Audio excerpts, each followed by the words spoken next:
Alors bonjour, je me nomme Kenan Kaniki, je suis étudiant à l'UPC, précisément en phase 1.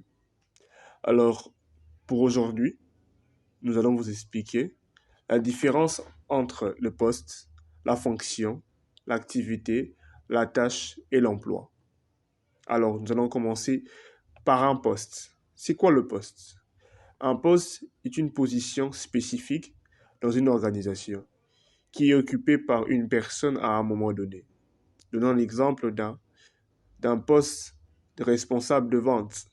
Nous avons aussi le poste de comptable ainsi qu'un poste de community management. Ainsi, nous passons aussi à la fonction. C'est quoi une fonction? Une fonction est un ensemble de tâches ou d'activités qui sont regroupées en raison de leur nature similaire et qui sont nécessaires pour atteindre un objectif spécifique de l'organisation. Ainsi, je vous donne un exemple aussi d'une fonction de vente, une fonction de finance, une fonction de marketing. Et nous avons ainsi aussi l'activité. C'est quoi une activité? Une activité est une action ou un comportement qui est effectué pour accomplir une tâche ou une fonction spécifique. Je vous donne un exemple d'une activité de vente, peut être la prospection d'un nouveau client. Une tâche, c'est quoi une tâche? Une tâche est une action spécifique à accomplir pour atteindre un objectif spécifique. En exemple, nous avons une tâche pour rédiger un rapport, une tâche pour répondre au courrier, etc., etc. Nous avons aussi l'emploi. L'emploi est un ensemble de postes ayant des caractéristiques communes, telles que les compétences requises, les niveaux de rémunération, les conditions de travail, etc., etc. Nous donnons aussi un exemple. Nous avons les emplois dans le domaine de la finance, les emplois dans le domaine de la santé. Alors, il nous a été demandé de départager afin de faire la différence entre la tâche et une activité. Alors ici, nous avons des exemples. Le premier exemple est de répondre si un appel est soit une tâche, soit une activité.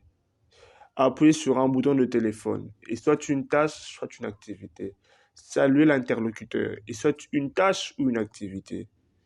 Nommer un service est soit une tâche ou soit une activité. Écouter la demande est soit une tâche ou soit une activité. Acheminer l'appel, mettre fin à une conversation est soit une tâche, soit une activité. Ainsi, nous allons vous répondre. Répondre à un appel téléphonique est une activité. Appuyer sur le bouton de téléphone est une tâche. Telle est la différence. Saluer l'interlocuteur est aussi une tâche. Nommer un service est une activité. Écouter la demande est une activité. Acheminer l'appel, mettre fin à l'appel est une tâche. Il nous est encore demandé dans cette même vidéo de vous illustrer par un exemple le questionnaire de description de poste. Alors voici un exemple de description de poste pour un poste de responsable en ressources humaines. Alors, nous avons le titre du poste, responsable des ressources humaines. Titulaire du poste rendra compte, bien sûr, directement au directeur général. Description du poste, élaboration et mise en œuvre d'une stratégie de ressources humaines pour l'ensemble de l'entreprise. Recrutement, sélection et intégration des nouveaux employés. Gestion des dossiers des employés, y compris les avantages sociaux et salaires et les congés payés. Planification et coordination des programmes de formation et développement pour les employés. Gestion des relations avec les employés, y compris la résolution des conflits et les médias entre les employés et la direction. Nous avons les qualifications requises, diplôme universitaire dans un domaine connexe, comme les ressources humaines, la psychologie, l'organisation ou la gestion des affaires. expérience de travail dans un poste de responsabilité en ressources humaines, connaissance approfondie des lois et des règlements en matière des ressources humaines, qualification à communiquer efficacement avec les employés, la direction et les parties prenantes externes, compétences de gestion de projets, en résolution de problèmes, capacité à travailler sous pression et à respecter les délais serrés. La quatrième, conditions de travail.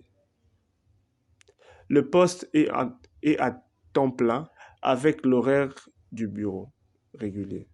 Le poste peut impliquer de déplacements occasionnels. Les avantages sociaux comprennent une assurance médicale, un régime de retrait et un congé payé.